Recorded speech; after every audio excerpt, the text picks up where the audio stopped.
Hey guys, welcome to SS classes, and this is the science race for competitive exams.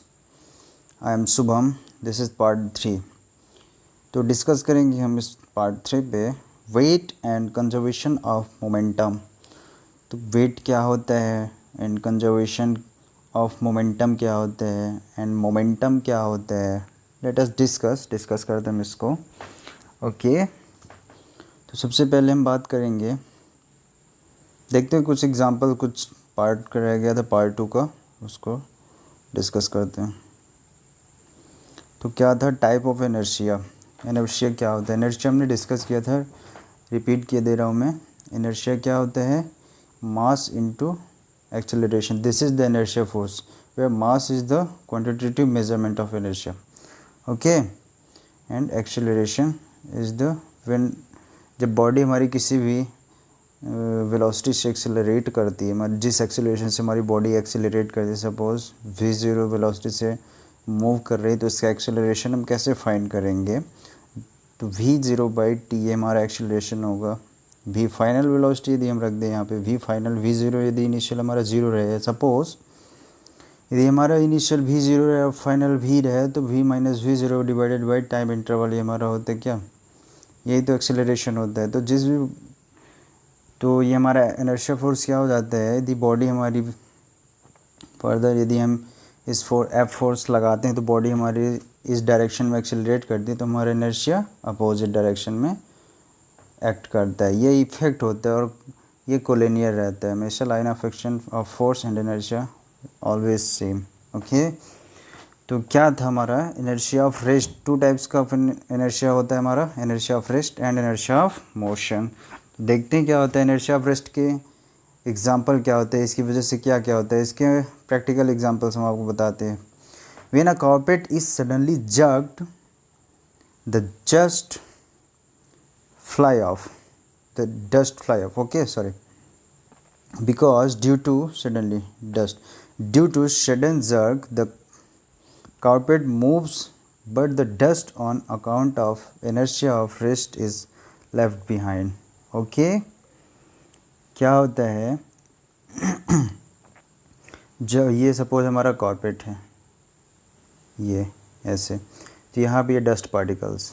Okay, ये जब भी हम इस पे क्या करते हैं, इस पे जर्क अप्लाई करते हैं, तो ये क्या होता है, ये हमारा क्या करता है, कार्पेट मूव करने लग जाता है ऐसे टाइम में. बट जो हमारे डस्ट पार्टिकल्स है वो सेम कंडीशन पे रहते हैं. तो वो क्या है, इसी वजह से हमारा क्या होता है, ये डस्ट पार्टिकल इसको लीव कर देते हैं. इसी जर्क की वजह से हमारा क्या है, कार्पेट तो मूव करने लग गया, बट जर्क जो डस्ट पार्टिकल है वो अभी भी स्टेबल कंडीशन पे रहते हैं. इसकी वजह से क्या होता है, ये डस्ट पार्टिकल इसको लीव कर जाते हैं. ओके, यही था हमारे इनर्शिया ऑफ रेस्ट के एग्जाम्पल है. और एग्जाम्पल हैं इसके, जैसे the passenger standing in a bus tends to fall backwards when the bus suddenly starts. Okay, अब क्या होता है, ये हमारी बस है, सपोज एग्जांपल्स हम देते हैं. यदि आपको यहाँ पे पैसेंजर बैठा हुआ है, ये ऐसे करके अच्छे से समझाते हैं हम आपको. ओके, ये पैसेंजर सिट करके बैठा हुआ है यहाँ पे. ओके, ये पैसेंजर, अब सपोज जैसे बस इस डायरेक्शन मूव करने स्टार्ट करती है, ओके, तो क्या होता है कि बस जैसे एक्सेलरेट होती है, तो ये पैसेंजर सेम स्टेबल कंडीशन बैठा है, बट बस हमारी मूव कर जाती है, तो इसको सडन जर्क बैकवर्ड लगता है. ओके, यही है इसका कॉन्सेप्ट इनर्शिया ऑफ रेस्ट का. तो this is because his feet are in direction contact with the floor of the bus and the friction at the contact is high. Friction doesn't allow the feet to slip on the floor. The foot therefore move forward with the floor and the upper part of the body is still at rest or while thus the passenger gets a backward jerk. तो हमने जो कहा आपने समझा, जो body है ये हमारा, ये बॉडी का ये पार्ट तो मूव कर जाता है, बट ये पार्ट हमारा इधर रहता है क्योंकि ये अभी भी स्टेबल कंडीशन पे रहता है. ओके, तो जैसे ही हमारी ये मूव करता है तो पैर तो हमारा स्लिप नहीं कर पाता, बॉडी हमारी स्टेबल रहती है, जिसकी वजह से ये मूव करता है तो हमारा बॉडी पार्ट ये बैकवर्ड जर्क खाता है, बैकवर्ड जर्क मिलता है उसको. ओके, यही हमारा इनर्शिया ऑफ रेस्ट का एग्जांपल था. नेक्स्ट देखते हैं क्या है. coins drop into the glass when sudden force is applied on the cardboard. ये कुछ important examples, ये directly एग्जाम में क्वेश्चन रेज करते हैं इसको. ओके देखिए इसका क्या है, इसका कॉइन ड्रॉप कैसे कर जाते हैं. ये सपोज ग्लास है, यहाँ पे कार्डबोर्ड रखा हुआ है, इस पे क्या रखा हुआ है, कॉइन रख दिए. तो हम क्या करते हैं, कॉइन यदि जैसे इसको सडन यदि हम इसको रिमूव करते हैं, सडन पेपर को रिमूव करते हैं, तो हमारा कॉइन अभी भी स्टेबल कंडीशन पे रहता है. और ये हम सडन वो करते हैं तो इसको पता नहीं चल पाता कि हमारी बॉडी जो सरफेस है वो कब मूव कर गई, और ये हमें रेस्ट पे ही होता है उस कंडीशन पे. तो जैसे ये मूव आउट करता है तो कॉइन हमारा बॉटल पे गिर जाता है, ग्लास पे. ओके नेक्स्ट क्या है, it is dangerous to the jump. तो इसी वजह से क्या होता है, it is dangerous to jump out of a moving vehicle, bus और ट्रेन. इसी वजह से क्या होता है कि बस से और ट्रेन से, हमें चलती हुई बस से और चलती हुई ट्रेन से कभी भी उतरना नहीं चाहिए. क्यों क्यों क्योंकि यदि हम बस से सडनली यदि बस से जंप आउट करते हैं तो होता क्या है एक्चुअल में कि बस तो हमारी ऑलरेडी मोशन कंडीशन पे होती है, बट अर्थ स्टेबल है. ओके यदि बस अर्थ पे चल रही तो रिलेटिव वेलोसिटी क्या है, बस की ज़्यादा है. इसके रेस्पेक्ट में ये रिलेटिव मोशन कर रहा है. ओके मोशन हमेशा रिलेटिव ही चलता है. क्या है कि हम यदि अर्थ के रेस्पेक्ट में देते हैं, ये बॉडी मूव कर रही है. ओके यदि हम अर्थ के रेस्पेक्ट में यदि खड़े हो जाते हैं तो अर्थ और ह्यूमन बॉडी के बीच में रिलेटिव वेलोसिटी 0 होती है, जिसकी वजह से हमें स्टेबल फील होता है. बट यदि बस मूव कर रही है उस कंडीशन में तो हम इनिशियली तो रेस्ट है, बट ये रिलेटिव मोशन चल रहा है इसका. ओके तो देखिए इस पे होता क्या है कि जैसे हम सडनली जंप आउट करते हैं तो हमारी जो बस है तो वो मोशन पे रहती है, बट हम जैसे ही अर्थ पे हमारे पैर पड़ते हैं, एक पैर इस पे पड़ा और एक हमारी बॉडी इस पे है, तो ये हमारी बॉडी मोशन पे होती है और ये फीट स्टेबल कंडीशन पे आ जाते हैं. उसकी वजह से हम क्या होते हैं, यहाँ पे गिर जाते हैं, जिसकी वजह से चोट आ जाती है, एक्सीडेंट हो जाते हैं. ओके यही कॉन्सेप्ट है इसका, तो इसको ध्यान रखें. बहुत इंपॉर्टेंट एग्जाम्पल से डायरेक्टली रेज करते हैं क्वेश्चंस एग्ज़ाम्स में, डायरेक्टली एग्जाम्पल ही पूछे जाते हैं. ओके अब देखते हैं Newton second law of motion, हमने डिस्कस किया था लास्ट क्लास में. ओके तो डिस्कस करते हैं Newton second law of motion क्या कहते हैं. Newton second law which states that when an unbalanced force act on a particle. यदि न्यूटन सेकंड लॉ कहते हैं कि यदि अनबैलेंस्ड फोर्स किसी पार्टिकल पे एक्ट करता है, the particle will accelerate in the direction of the force with a magnitude that is proportional to the force. Okay that is F is directly proportional to A.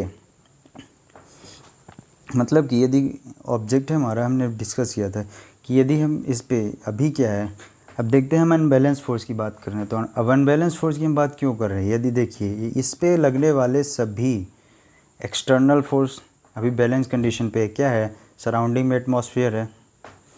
Okay तो surrounding में atmosphere है, तो यहाँ से जो भी force लग रहे हैं वो सभी बॉडी के एवरी पार्ट पे इक्वल फोर्स एक्सर्ट करते हैं. तो ये क्या है, बॉडी रेस्ट पे रहती है. ओके लेकिन जैसे ही हम अनबैलेंस फोर्स एक्ट कराते हैं यहाँ पे, अब ये बॉडी मोशन पे क्यों आ जाती है, यहाँ पे क्या है, ये सरफेस पे रखी हुई है किसी सरफेस पे. ओके सरफेस पे रखी हुई है तो यहाँ पे फ्रिक्शन फोर्स भी एक्ट करते हैं. फ्रिक्शन नेक्स्ट डिस्कस करेंगे नेक्स्ट क्लास में. ओके इसके आगे क्लासेस होंगी उसमें हम फ्रिक्शन फोर्स डिस्कस करेंगे. तो यहाँ पे हमारा फ्रिक्शन भी एक्ट करता है. तो जैसे ये फ्रिक्शन को ओवरकम करता है, ये हमारा सपोज यहाँ पे 10 न्यूटन का फ्रिक्शन फोर्स एक्सर्ट कर रहे हैं, तो जैसे हम 10.1 न्यूटन का यहाँ पे फोर्स एक्ट करेंगे तो बॉडी मोशन पे आ जाएगी.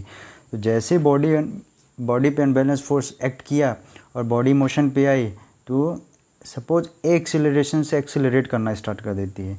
तो हमारा जो न्यूटन्स साहब हैं उनने कहा कि जो हमारा फोर्स लग रहा है वो डायरेक्टली प्रोपोर्शनल टू एक्सेलरेशन होगा. यही है. ओके हमने बोला था लॉ जो होता है, लॉ ऑलवेज एक्सपेरिमेंटली प्रूव्ड होते हैं, इसको हम मैथमेटिकली प्रूव नहीं कर सकते, ये एक्सपेरिमेंटल होते हैं रिजल्ट. ओके तो ध्यान रखिए इस बात का. तो क्या है ये, तो हमारा जो F is directly proportional to acceleration, और जो F जब प्रोपोर्शनलिटी कांस्टेंट हटेगा तो यहाँ पे एक कांस्टेंट आएगा, कोई भी कांस्टेंट ले सकते हैं, के हमने ले लिया, आपको कन्फ्यूज़न ना हो हम ले रहे हैं हम डायरेक्टली क्यों, के हम यदि ले लेते हैं कांस्टेंट यहाँ पे, तो न्यूटन ने एक्सपेरिमेंट करा तो जो F इक्वल टू के ए है, तो यहाँ पे जो के आता है F/A, ये जो हमारा रेशियो आता है ये हमें मास की वैल्यू देता है। तो ये एक्सपेरिमेंटली प्रूव्ड है कि ये वैल्यू हमारी m है। तो यहाँ पे जो कांस्टेंट आता है हमारा F इक्वल टू ma होता है, और ये जो एक्ट करता है यही है इनर्शिया फोर्स हमारा, यही है हमारा इनर्शिया फोर्स बॉडी पे, ये कोलिनियर रहेगा। ओके, यदि ये फोर्स हमारा इस डायरेक्शन में एक्सेलरेट कर रहा है, इस डायरेक्शन में, तो हमारा जो इनर्शिया लगेगा इस सेम लाइन ऑफ एक्शन पे हमारे यहाँ पे ये फोर्स जनरेट करेगा, इनर्शिया फोर्स। ओके, ये इनर्शिया इफेक्ट है बॉडी का। तो ये हमारा न्यूटन्स लॉ। अब Newton's third law of motion क्या कहता है? Newton third law of motion देखिए, it states that to every action there is always an equal and opposite reaction. यहाँ पे ध्यान दें, यहाँ पे ध्यान देते हैं, ये समझाते हैं इसको। This law of motion states that if a body exert a force plus F on a body B, then body B exert a force minus F. I repeat, this law of motion states that if a body A, suppose body A है, exert plus F, then body B exert, ये minus F होगा, equal and opposite। okay, then body B X minus F on A, मतलब F यदि हम इस direction में positive लेते हैं तो हम इस डायरेक्शन में इसको निगेटिव अपोजिट डायरेक्शन में लेंगे तभी तो एफ निगेटिव आएगा। That is the force of the same magnitude and along the same line of same line of interaction. Note that, very important point, इसको अब इम्पॉर्टेंट मार्क कर लें, इसको कभी नहीं भूलना जब भी डेफिनेशन आपको देना है न्यूटन्स थर्ड लॉ की। ये must be line of interaction will be collinear होना चाहिए। Okay, but in the opposite direction, ये ध्यान रहे। और ये जो फोर्स लग रहे हैं, ये फोर्स लग रहे हैं, यहाँ पे ध्यान देना है। जब भी डेफिनेशन आप बताएंगे,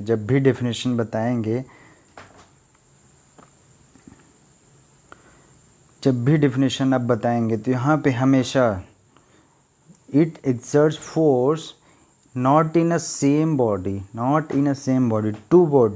two body पे force लगेगा, और for line of action of force of both the body will be same but in opposite direction। ध्यान रहे इस बात का कि बॉडी जो हमारी लेना है वो दो अलग अलग बॉडी होंगी, और जो फोर्स एक्ट करेंगे सेम फोर्स एक्ट करेंगे, बट सेम मैग्नीट्यूड का, बट अपोजिट इन डायरेक्शन। तो क्या होता है, action and reaction force generate होता है। इसके एग्जांपल्स देखते हैं क्या है। हम स्विमिंग कर पाते हैं पॉन्ड में, why? Because of the Newton's third law of motion. Okay, अब देखते हैं कैसा होता है। इसको आप इमेजिन करिएगा, हम पिक्चर दिखाते हैं आपको। ये हमारा पानी है, ये ह्यूमन है, आप देखते होंगे ये हैंड इधर मूव कराता है, ये हैंड इधर मूव कराता है। तो जब ये हैंड इधर मूव कराता है तो पानी पे क्या फोर्स एक्ट है, पानी पे जितने भी मैग्नीट्यूड का फोर्स एक्सर्ट करता है हाथ से, उतने ही फोर्स का इसको क्या मिलता है, मैग्नीट्यूड मिलता है, जिसकी वजह से ये बॉडी मूव कर पाती है। भाई, हमें बॉडी को यदि मोशन कराना है तो उस पर कुछ ना कुछ फोर्स तो अप्लाई करना पड़ेगा, तभी तो बॉडी मोशन पे आएगी।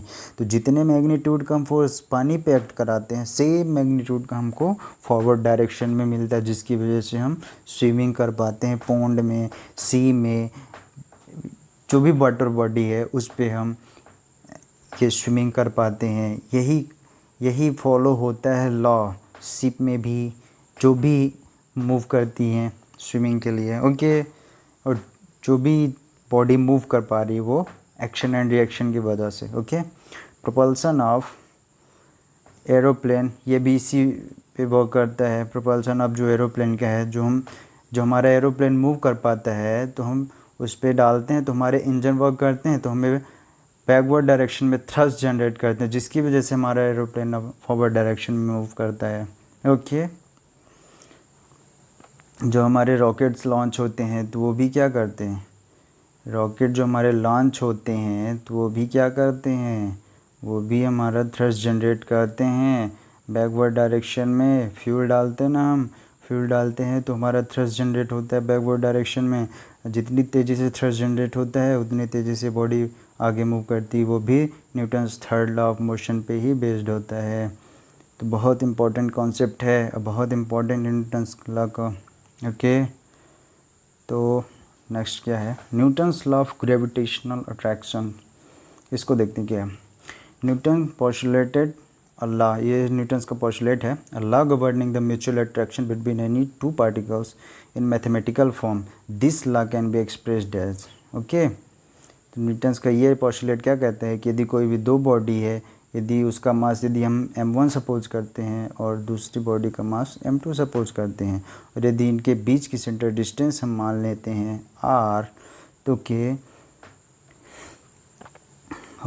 तो क्या होता है, न्यूटन्स का जो लॉ कहता है F is directly proportional to m and n2 product of mass and F is inversely proportional to radial distance between the centre of mass. Okay, तो जब हम इसको कंबाइन करेंगे तो आप जानते हैं कि जब ये प्रोपोर्शनलिटी को हम कंबाइन करते हैं तो क्या है, कैसे कंबाइन करते हैं, m and m2 by r square. Okay, और जब हमने प्रोपोर्शनलिटी कांस्टेंट हटाया तो एक कांस्टेंट की वैल्यू आती है m1 m2 by r square, this is g is the gravitational constant है, ये यूनिवर्सल कांस्टेंट ऑफ ग्रेविटेशन, जो कि एक्सपेरिमेंटली वैल्यू निकाली गई, एक्सपेरिमेंटल रिजल्ट्स है ये। ओके, ऐसे नहीं बोल देना है आपको कि ये g आ गया है, बस एक्सपेरिमेंटल रिजल्ट है ये। ओके, ध्यान रखना इस बात को। तो इसकी वैल्यू क्या दी गई है, 66.73 इंटू 10 टू द पावर -12। इसका यूनिट ध्यान रखें, मीटर पर kg second square. Okay, now क्या है, r is the distance between the centre of the two particles. Okay, ये पार्टिकल 1 है और ये पार्टिकल 2 है, इसके बीच की डिस्टेंस r है। अब देखते हैं, in the case of a particle located at or near the surface of the earth, the only gravitational force having any suchable magnitude is that between the earth and the particle. This force is termed the weight। मतलब क्या कहते हैं कि यदि हम earth surface पे हैं तो यहाँ पे हमारा कोई बॉडी है, तो अर्थ की जो साइज़ है वो as compare to this very big size, तो इसका ग्रेविटेशनल फोर्स एक्ट करेगा, इसका जो फोर्स ऑफ अट्रैक्शन होगा वेरी स्मॉल। ओके, तो क्या होगा, इस पे समझ आया ना आपको, तो वेरी स्मॉल होगा, जिसकी वजह से जो हमारा जो अर्थ ग्रेविटेशन ही एक्ट करेगा। ओके, उस पार्टिकल पे, तो इसी फोर्स को हम क्या बोलेंगे, वेट। क्या होता है वेट जो हमारा होगा F इक्वल टू, वेट होता है ये हमारा W equal to mg, where g is the क्या होता है, g हमारा होता है g and mass of the earth divided by distance between the centre of mass. तो यहाँ पे जो हमारा स्मॉल एम बॉडी का जो मास होगा वो मास को रखेंगे मल्टीप्लाई बाई g, जो हमारा अदर बॉडी का मास है उस वो यदि m है और अर्थ का मास है जो m ही, तो हमारा जो ये वाली वैल्यू होती है जो हमारी होती है अर्थ g की वैल्यू होती है। यदि हम इसको इस फोर्स से कंपैरिजन करें तो यहाँ पे मास सेम है और g क्या है हमारा एक्सेलरेशन, तो ये जो अर्थ का अट्रैक्शन फोर्स है वो इसी वजह से हम इसको क्या बोलेंगे, g जो हमारा gravitational acceleration of the earth. Okay, acceleration due to gravity जिसको बोलते हैं। Okay, for most of the engineering calculation g is measured at a point on the surface of the earth at sea level and at a latitude of 45 degree, which is considered the standard location. Here the value of g 9.8 meter per second square and 32.2 feet पर second square. Okay, अब जानते हैं कि पोल पे क्या होता है, gravity maximum होती है। यहाँ पे सेंटर पे कितनी होती है, 0। ओके, अर्थ सेंटर पे, इक्वेटर पे नहीं, अर्थ सेंटर पे। Okay, weight is a force that is caused by the earth's gravitation. It is not absolute, rather it depends on the attitude of the mass from the earth's surface. कहने का मतलब है कि absolute नहीं होती, जैसे जैसे हाइट बढ़ेगी वैसे वैसे जी की वैल्यू क्या होती है, डिक्रीज करती जाती है। ओके, ये क्या है, मोमेंटम पे आते हैं हम।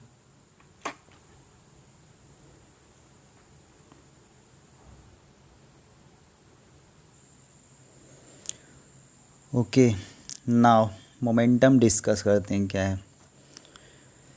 The momentum of a moving body is defined as the product of its mass and velocity. If we represent the mass and velocity of a body by m and v respectively, then momentum is given by p is equal to m into v vector. Okay, हम momentum को represent करते हैं p से, और जो momentum की हमारी direction होगी इन the direction of the velocity. Okay, in the direction of velocity, note that. अब देखते हैं, हम देखते हैं कि यदि सपोज यदि हमारा हैवी ट्रक है कोई, अब देखते हैं कि जब भी ये मूव कर रहा होता है तो इस पर ब्रेक लगाते होते हैं तो इसको बैलेंस कर पाना बहुत मुश्किल होता है। क्यों? क्योंकि इसका मोमेंटम ज़्यादा होता है। मोमेंटम क्या है, यदि हम इसको पर यूनिट टाइम से डिवाइड कर दें तो क्या हो जाएगा, ये हमारा force, rate of change of momentum, this is known as force. तो हम देखते कि ये वेरी हैवी व्हीकल है और इसका वेलोसिटी भी अच्छा खासा है। ओके, तो इसका जो ब्रेक लगेगा, तो ये ब्रेक लगाने में कंट्रोलिंग बहुत ज़्यादा चाहिए इसको। और जब भी एक्सीडेंट होते हैं, अगर इसको यदि टक्कर मारता है, इसको यदि इम्पैक्ट होता है यहाँ पे, तो इसको ज़्यादा हार्मफुल होता है। क्यों? इसका मोमेंटम फोर्स ज़्यादा होता है। सपोज यदि इसका वेट हम मान लें 100 kg है टोटल, इसका कितना है, इसका सपोज 1000 kg, जिसकी वेलोसिटी सपोज करते हैं हम 5 मीटर पर सेकेंड, सेम वेलोसिटी से यदि मूव कर रहे हैं, यदि सेम वेलोसिटी, तो इसका 1000 kg ज़्यादा है कि 100 kg, कितना है, 10 टाइम फोर्स ज़्यादा लगाएगा, ये 10 टाइम फोर्स ज़्यादा लगाएगा। तो 10 टाइम फोर्स ज़्यादा लगाए तो इसको ज़्यादा हार्मफुल होगा। तो इसका मोमेंटम ज़्यादा है, तो मतलब मोमेंटम यदि पर यूनिट टाइम ऑलवेज हम कंसीडर करें, यदि तो फोर्स होगा ना ये, तो वेरी ज़्यादा इम्पैक्ट करता है ये। ओके, बहुत ज़्यादा इम्पैक्ट करेगा, ये होता है मोमेंटम। ओके, तो product of the mass into the velocity, तो मोमेंटम हमेशा किस डायरेक्शन में होगा, momentum is in the direction of the velocity of the moving object. Okay, now next, conservation of momentum. Conservation of momentum, अब यदि हम conservation of momentum की बात करते हैं तो सबसे पहले हम जानते हैं कंजर्वेशन क्या होता है। कंजर्वेशन में संरक्षित, मतलब हम जितना इनपुट दें उतना हमको आउटपुट मिल जाए। ओके, यही तो हुआ हमारा कंजर्वेशन।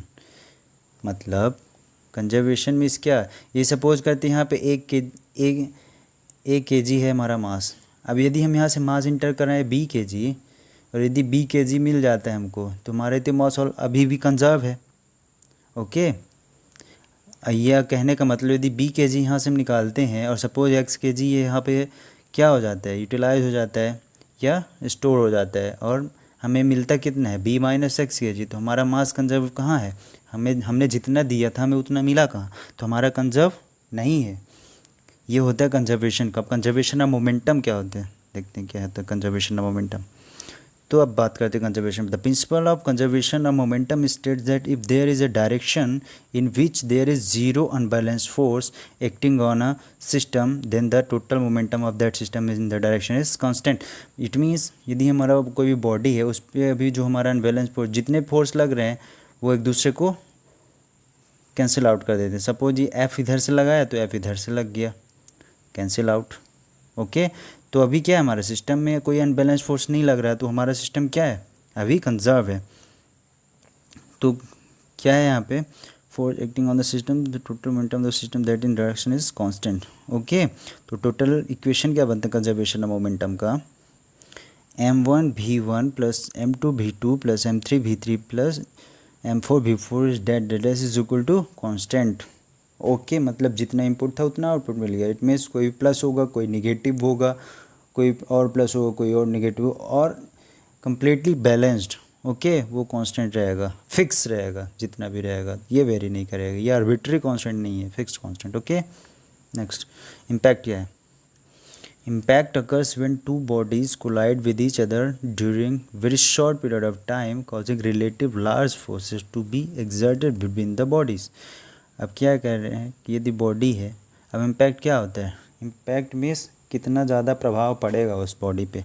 तो ये वी वेलोसिटी से मूव कर रहा है, ये यू वेलोसिटी से मूव कर रहा है, ये वी वेलोसिटी से मूव कर रहा है। अब सपोज करते हैं मास इसका अलग अलग है, m1 है, m2 है, तो ये जब एक दूसरे को कोलाइड करेंगे तो कितना इम्पैक्ट जनरेट हो, कितना इम्पल्सिव फोर्स एक्सर्ट करेंगे सडनली यदि इम्पैक्ट करते हैं। ओके, कोलाइड करते हैं तो कितना इम्पैक्ट जनरेट करेंगे, वो होता है कितना फोर्स एक्सर्ट करेंगे, वो हमारा क्या होता है, वो हमारा होता है इम्पैक्ट। ओके,